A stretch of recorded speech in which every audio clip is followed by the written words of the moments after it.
You're listening to the Geek Watch Podcast, Episode 60, Doctor Who and Captain Marvel on the big screen.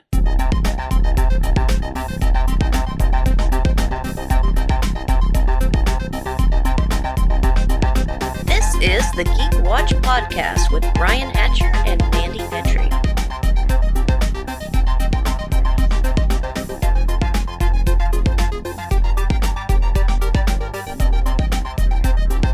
Greetings, Geek Watchers, and welcome to episode 60 of the Geek Watch Podcast. I'm Brian Hatcher, and with me, as always, Geek Watch's own resident geek goddess, Mandy Petrie. Greetings, Brian. And so today, we've got 3 new trailers that have popped up. We got a little bit of television news, something that has just been announced. We have some movie news, some things that have just been greenlit. I've got some old school Doctor Who review, some new school superhero Captain Marvel review, and of course we're going to talk about The Walking Dead last week's episode and a little bit of the week before. But before we get to that, I did want to spend a moment to in a memorial. Last Saturday, we lost Johnny Thompson. Now, for those of you who may not be magic nerds, Johnny Thompson was...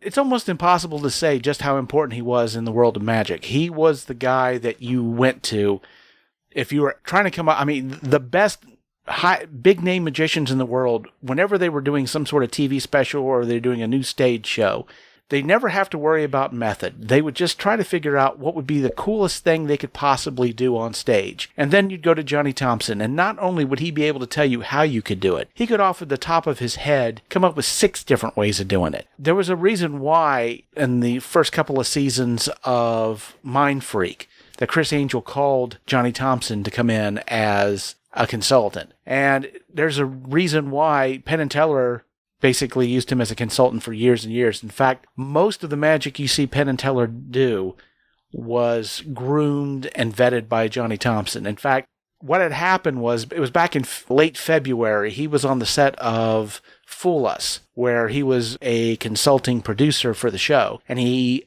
collapsed, and they took him to the hospital, and 12 days later he passed away.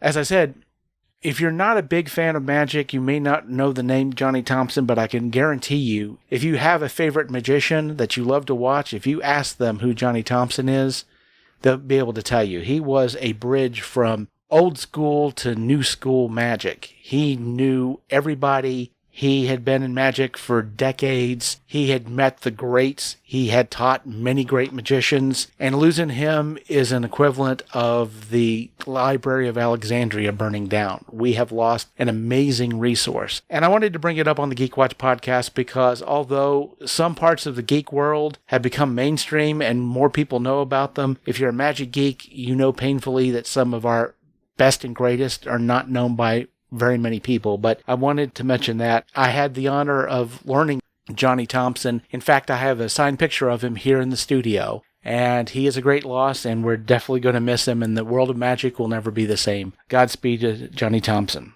And so, let's go ahead and talk some trailer news, because we got a few trailers that popped out this week. The new Aladdin. We got the new Aladdin trailer. So we saw more of the genie, and it doesn't look nearly as bad, or at least I think some people are not as upset with Big Blue Will Smith as they were before. And we got a little bit of the song. So that was exciting. They're never, you never had a friend like me and a whole new world. Obviously, you don't have that movie without those 2 songs. I'm just wondering if Will Smith has kind of Wild Wild West Men in Black put his own spin on it, and maybe we will get a small rap vignette in the middle of Friend Like Me, which I would be totally fine with. But they're always adding, and Aladdin became a live Broadway musical, and they added songs to it, so I would be completely fine if we had something like that. Well, definitely the part of the song that Will Smith did that was in the trailer seemed more like speak singing. So I think it was a kind of a combination. Speaking on pitch. And speaking on pitch. So I think that a lot of his rap skill is definitely going to come into it, and certainly he's going to give his own spin on it. Something else they announced about Aladdin, of course, is we now have an Iago. Yeah. Alan Tudyk, which of course it was. Of course, yes. Because whenever Disney needs a bird with a voice, it's like, we got to have a bird voice. Of course you're going to call Alan Alan Tudyk. Tudyk. I mean, even if the bird doesn't talk, if it's a hey, the chicken from Moana, all he does is cluck, but bring in Alan Tudyk. He can do that. Yeah, and he was King Candy and Lord Westleton and, so many. But there have been a lot of haters on social media getting upset because they didn't bring back Gilbert Godfrey. And one of their arguments is, well, you brought back James Earl Jones for Mufasa. And then I was thinking, but they didn't bring back anyone else. He's just one. And, I know how talented Alan Tudyk is. He's amazing. I loved Gilbert Godfrey as Iago. So I'm fine with him I would have been absolutely fine with them bringing Gilbert Godfrey back, but I'm absolutely fine with Alan Tudyk doing it as well, because I think they both have great talent and good merits, and I'm excited either way. Well, the thing was, of course, Gilbert Godfrey, he kind of got pulled away from a bunch of things. Of course, he was doing the Affleck commercials, and then he made that joke about the Japanese... A tsunami? A tsunami, yeah, it was the Japanese tsunami. And he made a joke about it, and he got pulled off. Now, a lot of time has passed, but maybe they thought it's still maybe a little too fresh, and they're like, we don't want to risk that or have people talking about that again, especially in this world of internet non-forgiveness, that maybe not, they figured there hadn't been enough time passed. So they may have said, well, let's be safe and just have, Alan Tudyk do it, and certainly he'll do a good job of it. But, it looks like they're going down the right track with this. I suspect that Aladdin's going to do really well in the box office. And a lot of people who had issues with Big Blue Will Smith, it doesn't look like it's going to be that bad. I was never worried. Well, sometimes, we're so eager to tear a movie apart on the strength of one teaser trailer. So far, honestly, my only kind of nitpicky thing is I don't think Jafar is menacing enough. He has kind of this sweet voice, but then again, he's supposed to be charming. So, they could have gone that route because he's supposed to be able to charm the Sultan and convince him to do things and the like. But I really enjoyed the casting of Jafar in the TV series Once Upon a Time. That was my favorite. But so that's just, again, a little nitpicky thing. Just a little deeper voice, I guess, when it comes to Jafar. But yeah, I can see that. But when the movie comes out, we'll definitely see how well everything. But the costumes are gorgeous. We may be up for another Oscar, hopefully. For Disney, Beautiful. And that would be awesome. Another trailer came out. It caught me by surprise. This came out yesterday, and I didn't know anything about this movie. Now I knew. Well, the name of the movie is Charlie Says, and I knew that there was a Charles Manson movie coming out that Quentin Tarantino was doing. And this is not that movie. Apparently, this one is going to come out before the Quentin Tarantino movie. It's a made-for-TV, isn't it? No, it's a movie. Is it? Okay. All right. It's a movie. And basically, the premise of it is an undergrad student goes into a prison years after the Manson family murders in the trial, and she's trying to basically rehabilitate Patricia Krenwinkel, Leslie Van Houten, and Susan Atkins. So she's talking to them, and by talking to them, she's trying to find out what life was like on the ranch, what drove them to follow Charles Manson and to commit these murders and possibly rehabilitate them. And so it's sort of her journey into the minds and into the lives of these women. Now, what surprised me was then you saw Charles Manson. And I was like, oh, does he look familiar? Hence the reason I'm bringing it up on the Geek Watch podcast. I'm like, is that Matt Smith? That is Matt Smith. That was Matt Smith with a beard. And I was gobsmacked. Going from the Doctor to Prince Albert, and now to an evil, to that, and he, of course, he played Skynet, the evil AI, in the last Terminator movie. Oh, okay. But spoilers for that, by the way.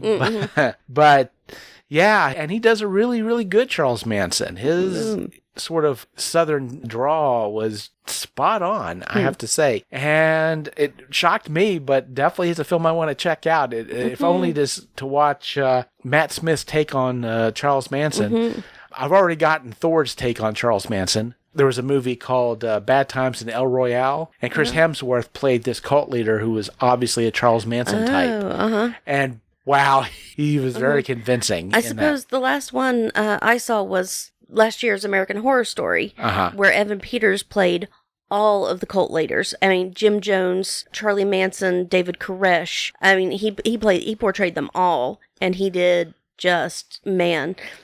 And he even played Andy Warhol, not a cult leader, but sort of having that sort of same mentality of drawing people into you and being that charismatic. But man, Evan Peters did such a good job. Well, he always does on American Horror Story. I haven't seen a season where he didn't do a fantastic job. Oh, yeah. Well, I'm definitely looking forward to seeing Charlie Says. It's an IFC film. It's a smaller budget film, but it looks like they shot the heck out of it. And like I said, seeing Matt Smith dip into this role, which is one that, like I said, if you only know him from Doctor Who, this is not typical. But it's really cool to see him getting involved in some different projects. In fact, I believe that he is going to be in the Morbius film. Oh, really? Yeah, where Jared Leto, the Jared Leto film.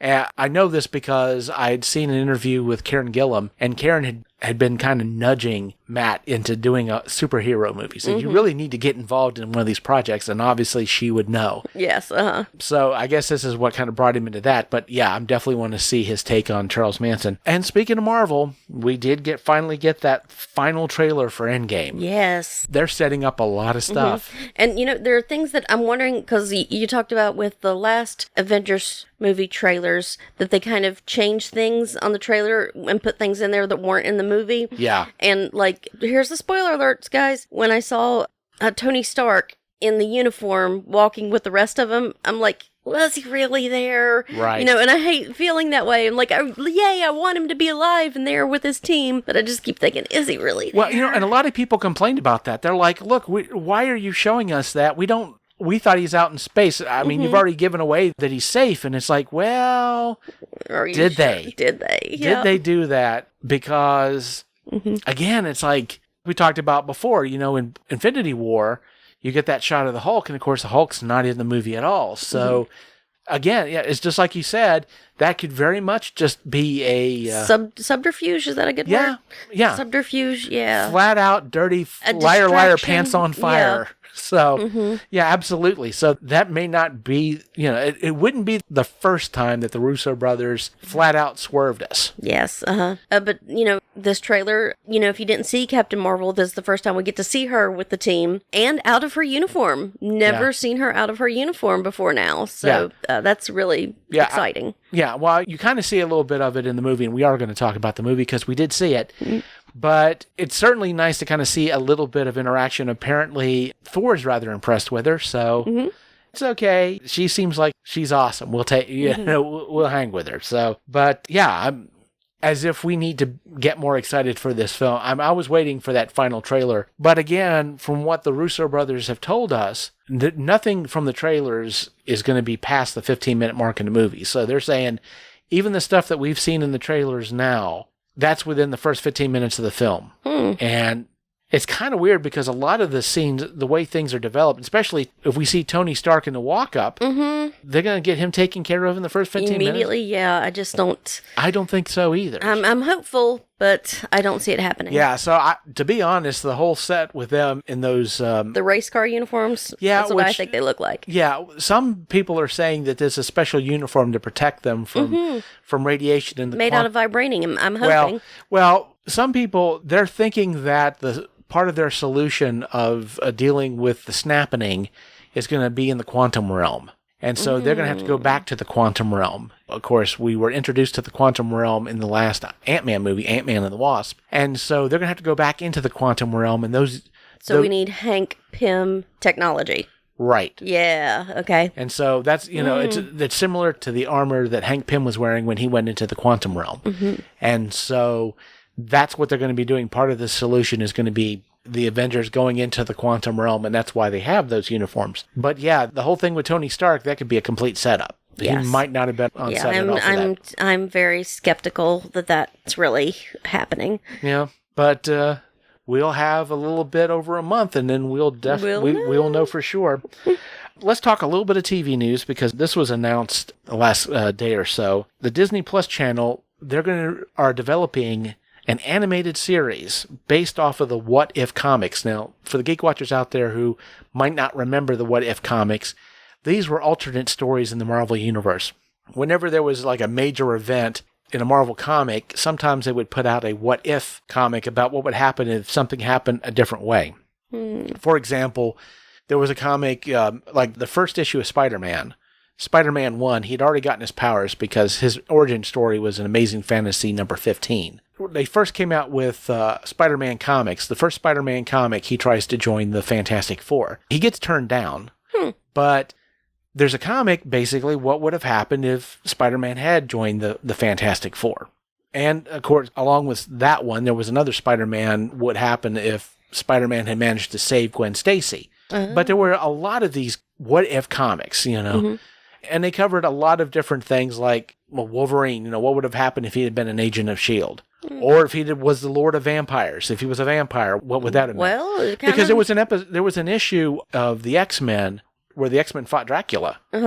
And Dracula was trying to turn Storm into a vampire. Wow. And so in this comic, it was, what if the X-Men defeated Dracula, but Wolverine became a vampire, and because Dracula was dead, he became the Lord of the Vampires? So basically what they've decided is they want to do an animated series based off of these what-if comics. And Kevin Feige is going to be managing those. He's going to be going through and vetting the stories for these series. The nice thing about it is he doesn't have to worry about continuity with the movie universe, because these are basically things that are different. And definitely there's some things kind of like published fan fiction. It's real said, they're doing their own fan fiction in a real sense. And there could be some interesting things from the movies. What if something in a movie happened a different way? Bunches of different, what if Spider-Man had refused Tony Stark's offer to go to Germany? You could do an animated thing on that, or, other things that may have happened in the Marvel universe in the movies. That what if something had happened a different way? What if Ultron had won? What would have happened if New York had fallen in the invasion? I mean, there's a lot of different things you could do just out of the movies of sort of different setups, Going back to Captain Marvel, what if her friend had been the one to fly the pilot, Yeah. But she would have ended up taking care of her daughter for her. Carol would have ended up taking care of her daughter. And yeah, exactly. But yeah, there's a lot of different things they could have done with that. They can do with this setup, and I'm definitely interested to see what they eventually decide to do. So we do have a little bit of movie news that came out. Some movies have been greenlit. The first one that was reported is Peter Straub and Stephen King's Talisman is finally coming to the big screen. Okay, I haven't read that one, but I've heard of it. Well, I've off and on for a bunch of years, Steven Spielberg bought the rights in perpetuity to that book because he wanted to make that movie. And, he was attached to direct it at some point, and then, then he was just going to produce it. They were going to get somebody else to direct it. I think he's back to directing it at this point. Wow. Amblin Entertainment is going to be putting it out. Oh, and to all the newspapers and websites that called this Stephen King's Talisman and didn't mention Peter Straub, do your work, guys. Well, I'm just as guilty with Good Omens, and I realized last night during Dungeons and Dragons when they asked me if I knew who Terry Pratchett was, and I was like, oh crap, I spend all this time talking about Good Omens and Neil Gaiman, and I hardly ever mention Terry Pratt, because I'm like, Neil Gaiman, he's doing American Gods, he's doing Good Omens, he's doing this, he's doing Lucifer, he's doing that, and I never bring up Terry Pratchett because I'm just as bad. Yeah, well, Terry Pratchett, his work is amazing, and if you've not had a chance to read his books, I mean, he takes fantasy and just turns it on its head. And of course, that was the reason why Neil Gaiman was excited and also scared and terrified to work with Terry Pratchett, because this was the guy who brought his Endgame. But yeah, I mean, the Talisman, seeing that finally come to the big screen is going to be amazing. It's an amazing story. It really plays on the strengths of both Peter Straub and Stephen King.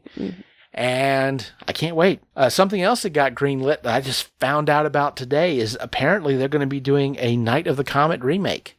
If you guys remember that. Really? Oh, I love Night of the Comet. That's going to be... I cosplay Reggie from Night of the Comet. Oh, do you? I do, yes.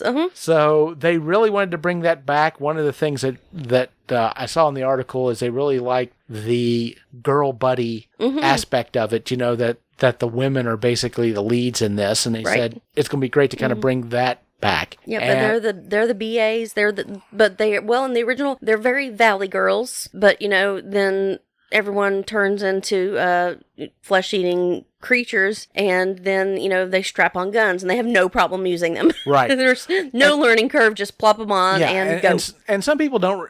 That movie may be a little old for some people to remember, but keep in mind too, if you didn't have Night of the Comet, you would not have had Buffy the Vampire Slayer, because look it up, guys. It's if you haven't watched it, look it up. It's great. Yeah, definitely. And one last bit of movie news. Endgame's going to be the end of Phase 3 of the Marvel Cinematic Universe, and then there's not been a whole lot of information coming out about Phase 4, or what we can expect. Mm-hmm. We're going to see more Spider-Man, obviously. We're going to be seeing Black Panther 2. We're going to see Doc Strange 2. There has been some rumors that we might be getting a Submariner film. Mm. I mean, we're still hoping for the R-rated Black Widow, so... Yeah, I would suspect we will see that eventually. Certainly we will. And of course, with the success that Aquaman, obviously they're going to want to dip into that pool. No pun intended. I'm lying, of course, all puns intended. But one thing that we definitely have more information on, it does look like they are going to be coming out with a Shang-Chi movie, which is Shang-Chi, the Master of Kung Fu. They've announced Destin Daniel Cretton is the director, and he'll be joining Dave Callahan, who's going to be writing the script. And that when I heard Dave Callahan was writing, that really excited me, because he's the screenwriter for Wonder Woman 1984. Okay. He also wrote the script for Spider-Man Into the Spider-Verse, which was arguably my favorite superhero movie of last year. And so I'm really interested to see what they do with this. And one thing that they definitely mentioned is very much like Black Panther, where they had a lot of people of color in front of and behind the cameras, that there's going to be a lot of Asians working in front and behind the camera as well. They wanted to bring a lot of that type of voice into this movie. They want it in the same way that they did with Black Panther. And so I'm definitely going to be interested in seeing this movie when it comes out. We don't have a release date for it yet, but especially with it being a Marvel movie, and this is a character that we haven't seen a lot of except in the comics, which would be a risk for just about anybody else. But Marvel, of course, now has that cachet that, you can put the Marvel logo up and they'll say, well, let's go see it. So, right. And I think this is going to be the answer to the Iron Fist TV show that used to be on Netflix that didn't do quite as well. Mm-hmm. And this is going to be the movie's answer to that. And when it comes out, we'll definitely have something to talk about it. Mm-hmm. Now, speaking of movies, yesterday, Wednesday, I got a chance to see Tom Baker's last episode of Doctor Who on the big screen. Logopolis. Yes. They were showing that because the BBC was promoting Tom Baker's last season of Doctor Who, which they've remastered and added and improved on the special effects of the episodes and put them on Blu-ray. Oh, wow. And I know they did that with the first season. I know they've done that with the last season. And so what they've been doing is they've been going over and remastering these episodes. And to promote it, of course, they went and showed Logopolis. And I remember Logopolis from, like I said, my teenage years. Because I was watching Doctor Who on PBS in junior high and high school. And, it's where I first got into Doctor Who. And, of course, like a lot of fandom back then, I didn't have a lot of people who were watching it with me. And I didn't really talk about it a lot at school because I knew what grief I would take. It's like, oh, you're watching this show with the cheap rubber monsters that shows up on the same channel as Sesame Street? Is that what you're doing? But one thing about Logopolis, of course, for me, everybody talks about their doctor. And for me, of course, that doctor was Tom Baker. And I remember what they would do is they would show an episode of Doctor Who every day, like 5 days a week on PBS. And I would catch it right after I got home from school. And I remember, of course, when they would run out of episodes of the current season, they would go back. And so I'd seen some of Doctor Who, and they went back to Robot, which was the first Tom Baker episode. And they decided to kind of run through it again while they're waiting for new episodes to be made. And so, of course, I see John Pertwee lying on the floor, and he changes into Tom Baker. I was like, what the heck is this? Because I didn't know anything about regeneration at that point. In fact, I actually have a scar on my leg that I call my Doctor Who scar. I got it on the same day I first saw Robot and learned about that the Doctor regenerates. And it kind of bothered me a little bit. I'm like, other people are playing this character? I didn't, it's like, Because, America didn't get it until Tom Baker. So at that point, no one knew about William Hartnell or... Exactly. We didn't know. I certainly didn't know anything about it. So I was like, I didn't know how I felt about it, but I'm like, well, that doesn't matter. I mean, I got Tom Baker episodes. And of course, it wasn't until Logopolis that I really understood why subconsciously it bothered me. Because if Tom Baker wasn't the first to play it, he's probably not going to be the last to play it. And here's the other thing, too. And this is going to be, for our millennial geek watchers out there, this may be a shock to hear this, but we didn't always have the internet. What? It's true. We didn't have internet. We didn't necessarily have fanzines, or I certainly didn't, that had anything to do with Doctor Who. There wasn't a whole lot of information. So here's the thing. And sorry, if you've not seen Logopolis, this is going to be a spoiler. Because Tom Baker, the fourth Doctor, dies at the end by falling off a radio telescope. You see, here's the thing. I had no idea that was going to happen. No internet, no spoilers. There was no, so I had no clue. And when he falls off, I'm like, wait, he's going to die? I knew that, of course, he was going to change into another character because I realized he did that. I mean, we had 7 years of Tom Baker at that point. So the very thought that he might not do this forever had never occurred to me. Of course, when he dies and changes into Peter Davison, it was a shock to me. Right. I'm like, I don't know if I want to keep watching the show. Because Tom Baker was my guy, and it's like, but, I did give Peter Davison a chance, and even though he unraveled that damn scarf, and it broke my heart, I'm like, what are you doing? Don't destroy the scarf. But I'm sure it felt the same way to people who had just got onto Doctor Who with Matt Smith, and we took off the bow tie. Now, with Logopolis, I found the novelization in a used bookstore, and I got like a pack of 3 and they're really skinny, and I hadn't seen the episode, but I read the book, and so like I was pronouncing, when I finally did see it, I found out I was pronouncing names wrong, like I was saying Adric instead of Adric, and all these different, I think just said Tegan instead of Tegan. But when you read something and you have an idea in your head about how something should look, and then you see it on screen, and that can be disappointing, obviously. And like, especially with the budget that they had. Oh yes, and like I always talked about with Doctor Who is if they did a historical, they looked fantastic because the BBC had those costumes and they had those sets because they did Masterpiece Theater and classic literature and all kinds, and Shakespeare and all kinds of stuff. They were constantly doing that. But if you did a sci-fi, a futuristic, it tended to look a little more cheap. It tended to, because they just didn't have the budget to make something and then never use it again. And even still nowadays, if you watch BBC, if you watch Sherlock, if you watch all these different, Doctor Who's, you see the same sets, you see the same costumes all over the place. Downton Abbey and Doctor Who have shared many costumes, so that's not new. And the same thing back then is they just didn't have the budget for something cool like that. And that's one thing about the remastering and getting to see the remastered episode on the big screen is because of the fact now they have a little bit of money, they can go back and they can touch up the effects. And there were a lot of places where the effects blew me away, like when the TARDIS winds up shrinking because the master screwed up the block transfer computations. It looks a lot better because they've got better editing, and it doesn't cost like it did. Now you got a few clicks of a mouse. Back then you had to layer film and it's smoke and mirrors, a bunch of smoke and mirrors, all practical effects back then that just weren't ready. And of course, when the Watcher pulls the TARDIS out of time and space to get Adric and Nyssa out of the way, that effect looks a heck of a lot better. It's not just a reverse image and shrink the picture and then grow it again. They put a lot of effects in it. Way to go. And the effect where they're looking at the entire universe through the screen, they of course completely changed that. So you can, it looks like the universe.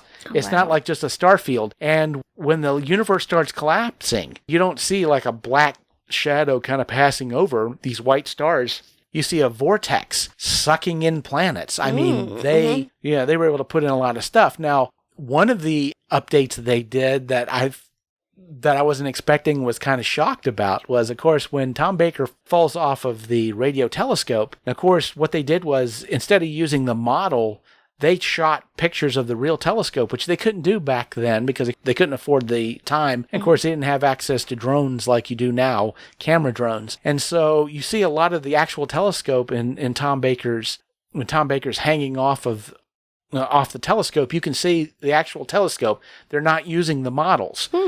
But there was that scene where he falls and you just cut to him laying on the ground. Well, you have Nyssa, Tegan, and Adric just kind of follow his fall. Well, now that you've got effects, they actually show him kind of falling off of it. Aww. You don't see him hit the ground, but you see him plummeting to the ground. Wow. And I didn't expect that. I was like, no, that was even worse. I didn't want to necessarily see it. But that's one thing I found really fascinating about these remasters is very much like the Star Trek remasters where they went in with modern special effects and CGI, was able not only to clean things up, but to make them look better. Probably the most drastic, I would say, of the remasters that I've seen was a Peter Davison episode called Kinda, where there was this giant snake. And of course, it was a puppet, and it looked cheesy as all get out. But they replaced it with a CGI snake that was scary as all get out. It's terrifying. It's as terrifying as you can imagine a giant snake to be. Yeah. And which, let's face it, a big puppet snake is definitely not going to have that kind of a menace. But when you see it side by side, the CGI snake is frightening as all get out. But it was really enjoyable to see, to revisit a part of my childhood, but to do it in a theater full of people who were major into Doctor Who as well, and I enjoyed the heck out of it, and it was a lot of fun for sure. Now, since we're talking movie reviews, let's talk Captain Marvel. Yeah. We both saw it, yes. So what did you think? I loved it. I really did. Like, when I look at my favorites of the Marvel Pantheon, well, of course, I think Black Panther is the best, but my favorite is Thor Ragnarok. I love the banter. I love the dialogue. I put Captain Marvel there with that great witty, bantery dialogue, and I really enjoyed the way they spoke to each other, and that I really dug that. I was excited about that. Yeah, I've heard some reviewers said that they had issues with her personality, said that she was kind of staid and stiff and that sort of thing, but I looked at it this way. She is a soldier in a special forces unit of Nova Corps. She acted like a soldier, and that didn't bother me. I liked it. I liked her kind of muted, but not for the same reason. I liked it because everyone around her was this huge caricature. Everyone. I mean, including Nick Fury, all the aliens, everyone around her is just these huge, massive, and she's our straight man. She's our straight man. She's doing her job, and I enjoyed that about it. Oh, yeah. Well, and I'm not going to take too long on this, although I thought about spending 10 to 15 minutes ranting about this. Now that I've thought about it, I don't think it's that necessary to spend this much time on it. But I do have to say, I've had a problem for a while with a lot of movie reviewers, especially the ones that you see on YouTube. And I think, especially with Captain Marvel, you see this, it's more egregious in this situation just because you have a lot of stuff going on outside the movie.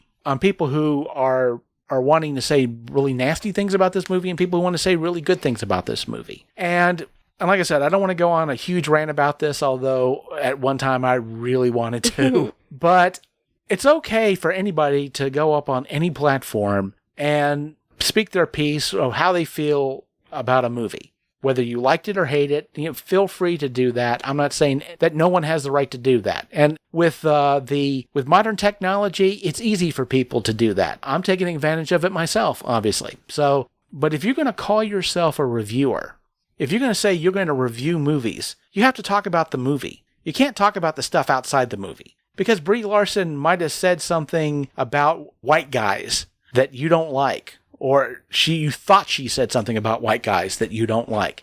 That should have zero influence on how you rate the movie. The movie is the movie. And the fact that there was so much outside noise surrounding this film, it made, like I said, a lot of these reviews more egregious than they normally are. People, because of something that happened outside, whether they didn't like Brie Larson and they didn't like the cut of her jib, or they thought that because this was the first Marvel movie that had a woman lead, that this was the most important Marvel movie that ever came out. Either way, people were taking what they felt about this movie and then reverse engineering some stuff inside the movie to justify their feelings, and a lot of it just flat out didn't wash. I just kind of feel like if you're going to be a movie reviewer, you should definitely know how movies work, how acting works, And if you're going to take the time to discuss the acting ability of a Oscar-winning actor and the choices that she made in a role, you kind of need to know a little bit about acting. So I will say this as far as the movie. Some people say that this movie is review proof because you can't review this movie without upsetting some people. And I'll say there's some things about the movie that I really, really liked. I loved Brie Larson's characterization. I didn't have a problem with it. I liked pretty much all the characterizations. And we'll go a little bit in spoilers, maybe not too much, but I really liked what they did with the Skrulls because they took a race that's basically in the comics sort of a two-dimensional villain. And they gave these characters depth. Oh, well, yeah. And it was very Alien Nation, very callback to Alien Nation. And, I will admit that when they got to the space lab, I did cry. Oh, yeah. I cried in the theater. This movie made me care about Skrulls, okay? It made me care about Skrulls, and I didn't think that was possible. But again, in the comics, very two-dimensional. But in the movie, they meant more. And there was a lot of great stuff going on. Now, did I like everything in the film? No. I think some of the cinematography fell short. I think I would have loved to have seen fight scenes that were maybe a little more brightly lit. These dim corridors make it very difficult. And especially if you were watching it in 3D, which fortunately for me, I wasn't. But I did. Yeah, that was the one that was available. So I did see it in 3D. Yeah. Well, let me ask you, that the fight scenes would have looked a little bit muddy and kind of hard to track down. I was okay with it, but I'm not sure maybe if I had seen it in 2D first and then gone to it, but I was okay with it. But yeah, well, that was a real problem that the first Thor movie had in 3D was because you don't have a lot of high color, high contrast.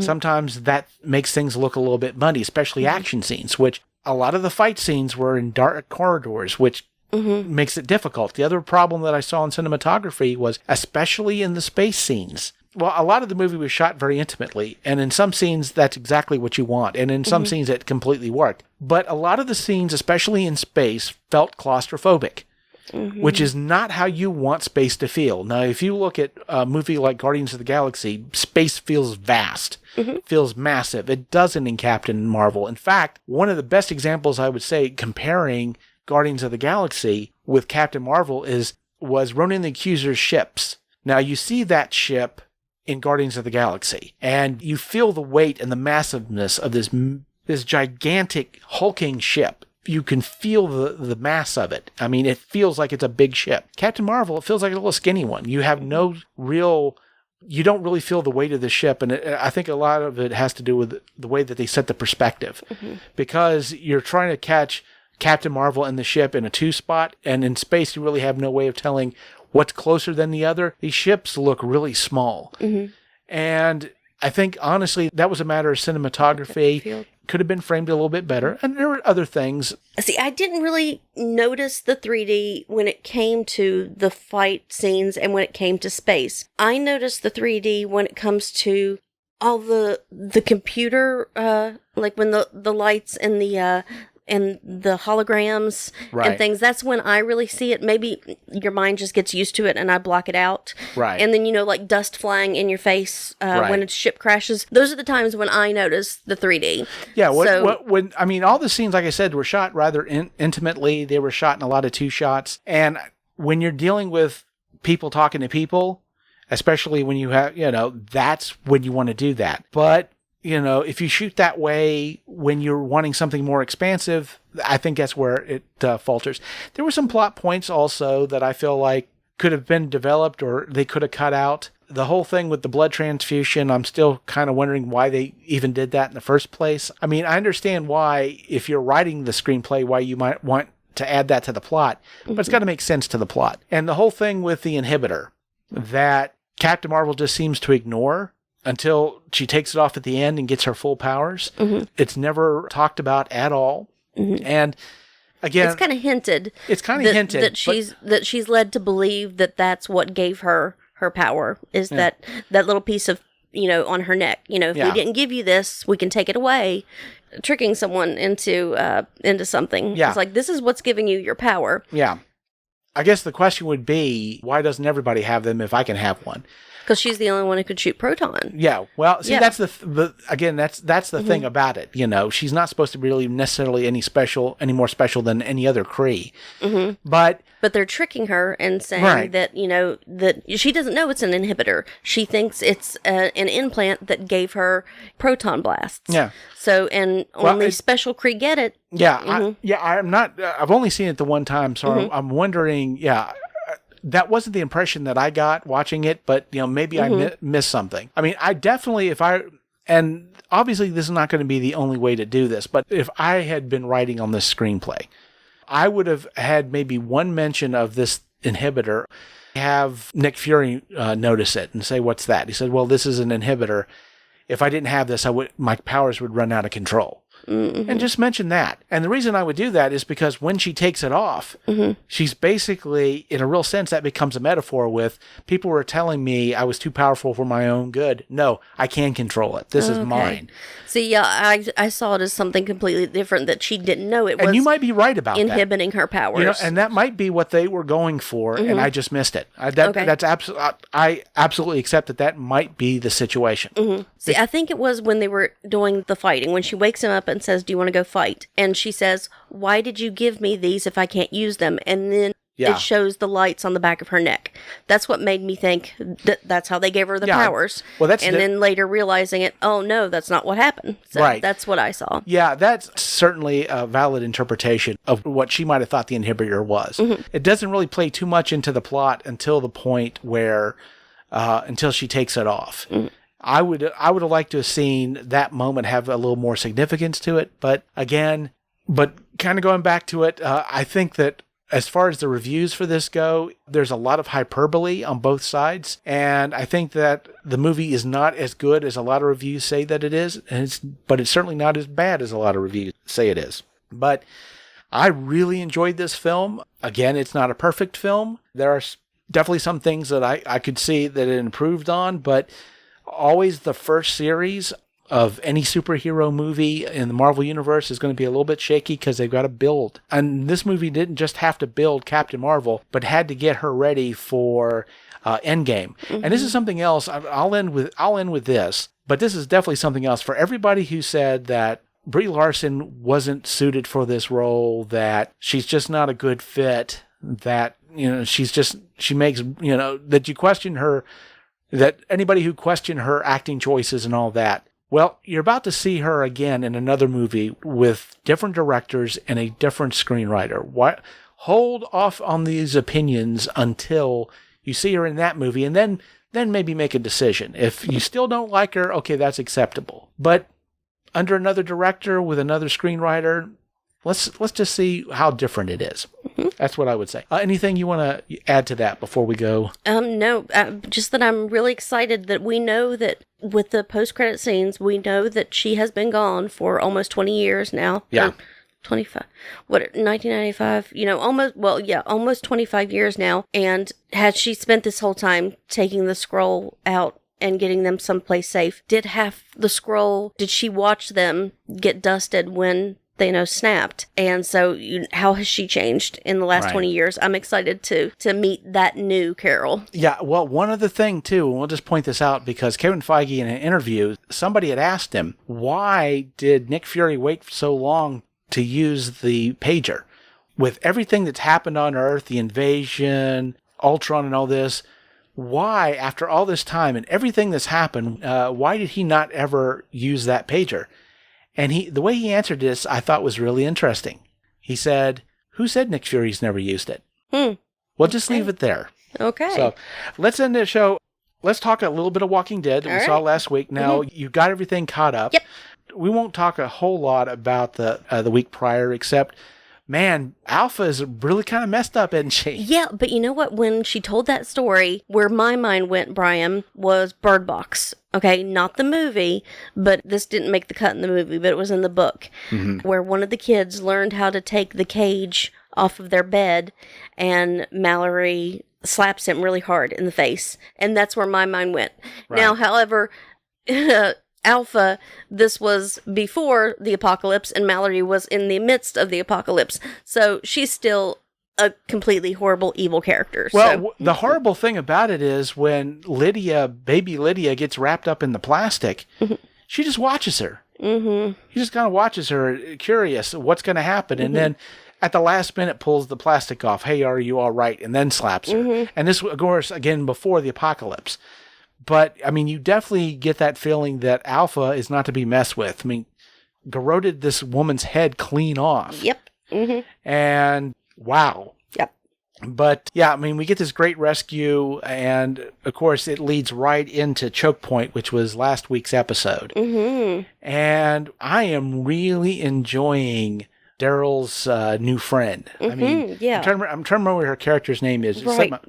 She's the deaf girl.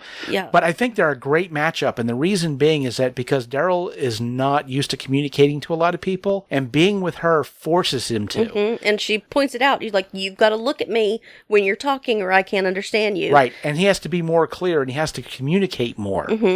But there was just like a lot of great things in that episode. I mean, the fact that she had this whole setup and she had stuff stored. Of course, you know, she's leading.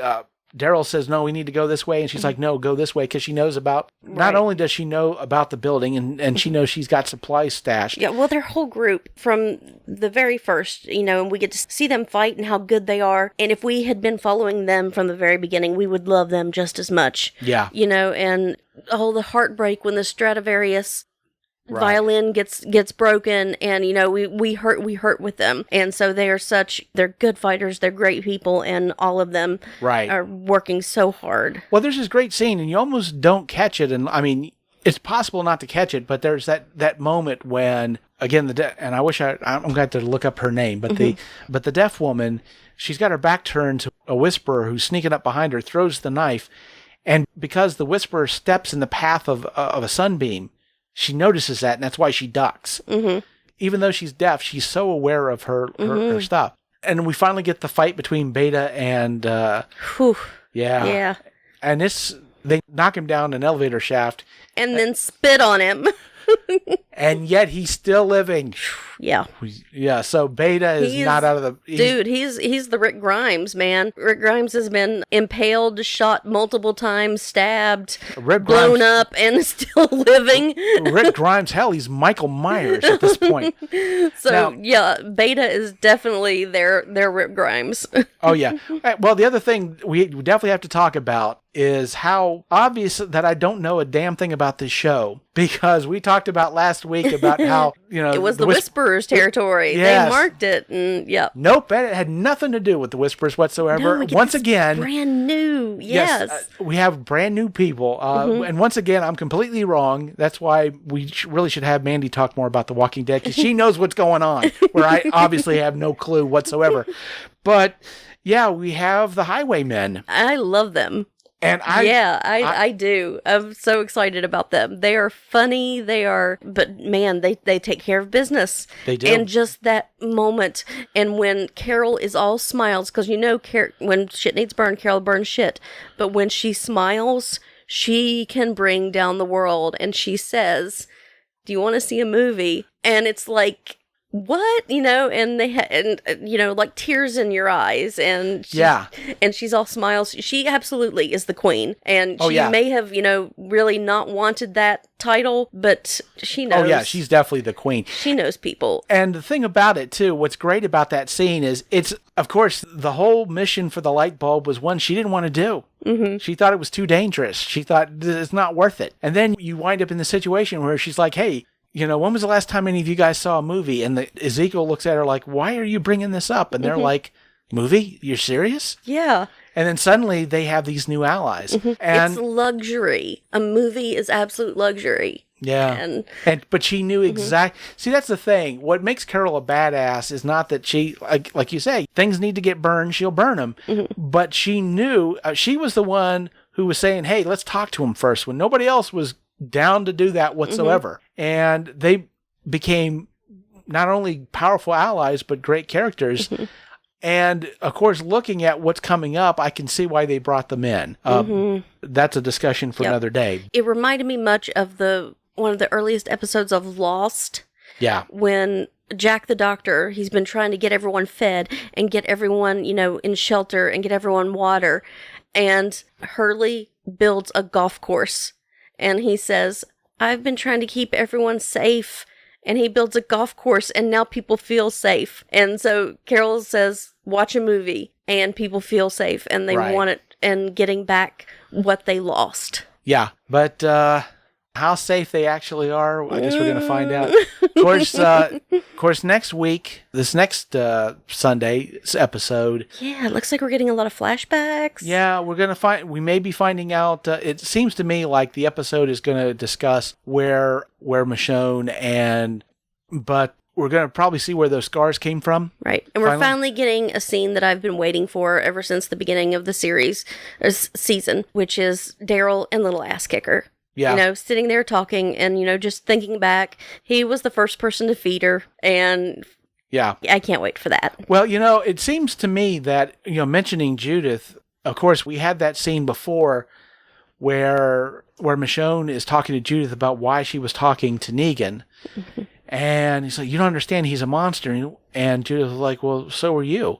Mm-hmm. And I'm wondering if it wasn't we're going to find out how she became that monster in Judith's eyes. But the whole thing between Daryl and Michonne, it seems like this next episode is going to discuss where those scars came from and the terrible things they had to do to save Alexandria. But then again, I might be wrong. It wouldn't be the first time. What the hell do I know? And we're going to get to see when Michonne was pregnant. So I'm hoping to see some kind of joy because I know something awful is getting ready to happen. So getting to see joy and something happy, I'm excited about that. Well, it's definitely, it seems to me like it's I wouldn't say it's a fluff piece, but it's definitely a nice buffer because of what's coming up. We've got 2 episodes of Misery coming up after this one. And so it's an aperitif, shall we say, an appetizer. It will give us some background on some stuff that's been going on, but we do need a break from the Whispers because we're going to be up to our freaking necks with the Whispers here very soon. And certainly we'll have that to look forward to. But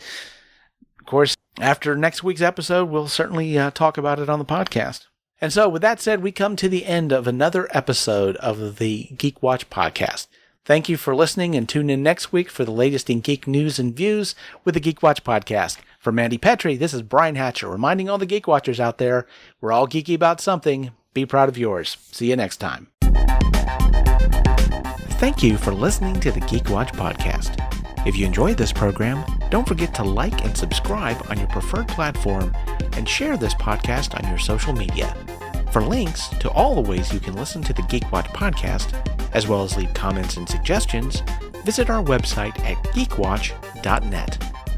The Geek Watch podcast is a Hanging J production.